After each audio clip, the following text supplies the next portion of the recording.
Halo semuanya. Jadi kita di sini akan menjelaskan faktor-faktor apa saja yang akan mempengaruhi suatu laju reaksi dalam reaksi kimia. Nah, sebelumnya apa sih laju reaksi itu dan apa saja faktor yang mempengaruhi laju reaksi tersebut? Laju reaksi adalah kecepatan sebuah reaksi kimia berlangsung. Adapun reaksi kimia berlangsung ini bisa berlangsung cepat maupun bisa berlangsung dengan lambat. Ada beberapa faktor yang akan mempengaruhi cepat lambatnya reaksi kimia.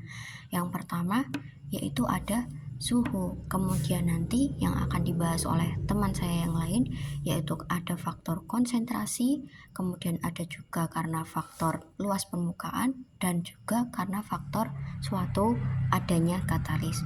Nah, yang aku akan bahas di sini yaitu yang pertama, karena faktor suhu. Di sini menjelaskan bahwa semakin tinggi suhu, semakin cepat reaksi berlangsung. Dan sebaliknya, semakin rendah suatu suhu, semakin lambat reaksi berlangsung.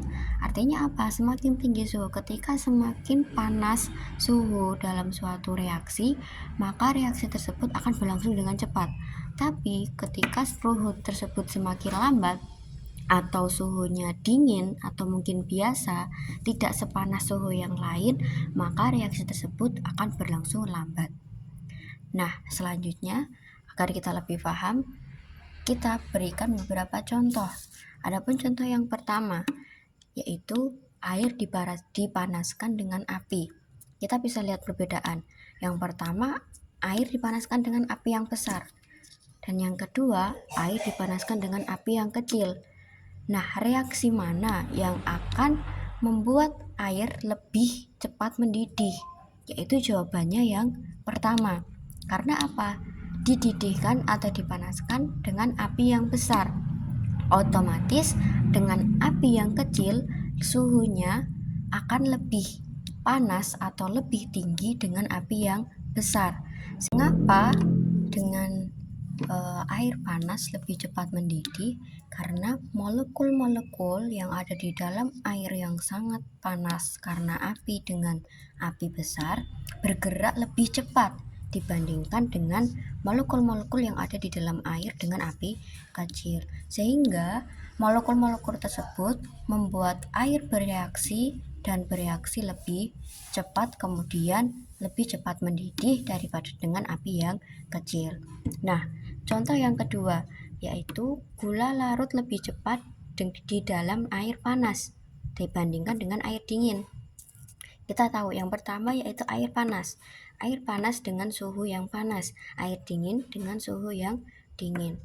Nah, ketika gula dimasukkan ke dalam air panas daripada gula dimasukkan ke dalam air dingin, reaksi manakah yang akan membuat gula lebih larut? Yaitu jawabannya dengan reaksi gula yang dimasukkan ke dalam air panas. Karena apa?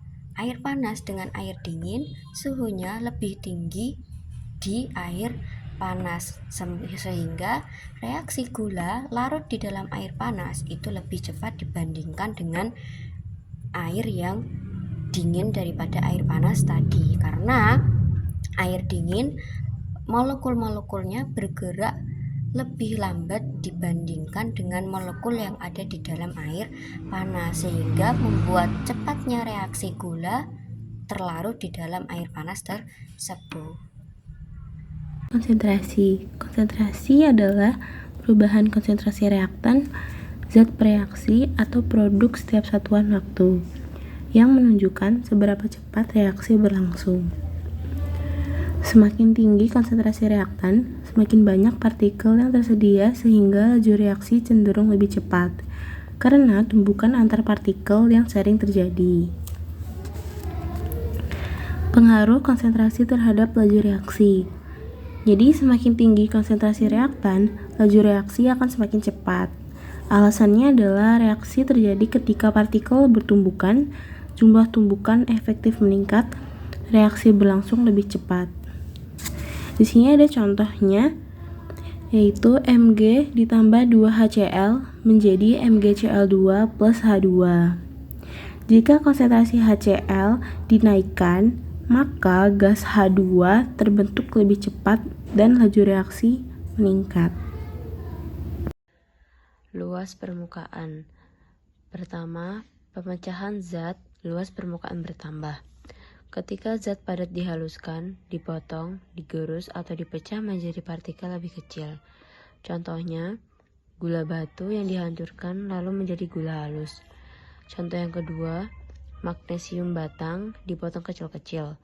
Contoh yang ketiga, batu kapur digerus menjadi bubuk. Hasilnya, partikel kecil memiliki lebih banyak bagian yang bersentuhan dengan pelarut atau reaktan. Yang kedua, kontak antar molekul meningkat. Luas permukaan yang besar membuat lebih banyak molekul dari zat padat yang bisa bertemu dengan molekul dari zat lain atau reaktan pelarut gas, menyebabkan lebih banyak tumpukan molekul, lebih banyak area reaksi. Reaksi berlangsung lebih cepat. Yang ketiga, proses reaksi atau perubahan fisik lebih cepat terjadi karena kontak meningkat, maka proses kimia menjadi lebih cepat. Seperti reaksi kimia magnesium plus HCl, pelarut, gula, garam, dan obat. Adsorpsi, penyerapan gas oleh arang aktif. Katalis, reaksi pada katalis padat. Semakin kecil ukuran suatu padatan, semakin besar luas permukaannya. Contohnya, gula halus lebih cepat larut daripada gula batu. Dan yang terakhir ada katalis, yaitu katalis dapat mempercepat laju reaksi dibandingkan tidak menggunakan katalis. Contohnya, ada 3 buah botol. Yang pertama, botol pertama diisi cuka, botol kedua diisi baiklin, botol ketiga diisi dengan campuran baiklin dan cuka. Botol pertama kita isi peniti, tidak bereaksi saat peniti dimasukkan. Botol kedua juga tidak bereaksi pada saat peniti dimasukkan. Botol yang ketiga, campuran antara baiklin dan cuka, peniti akan cepat berkarat karena cuka dan baiklin dicampurkan menghasilkan produk yang baru dan kemudian ditambahkan dengan logam. Maka logam tersebut yang berubah menjadi katalis karena produk baru menghasilkan zat oksidasi yang kuat. Terima kasih.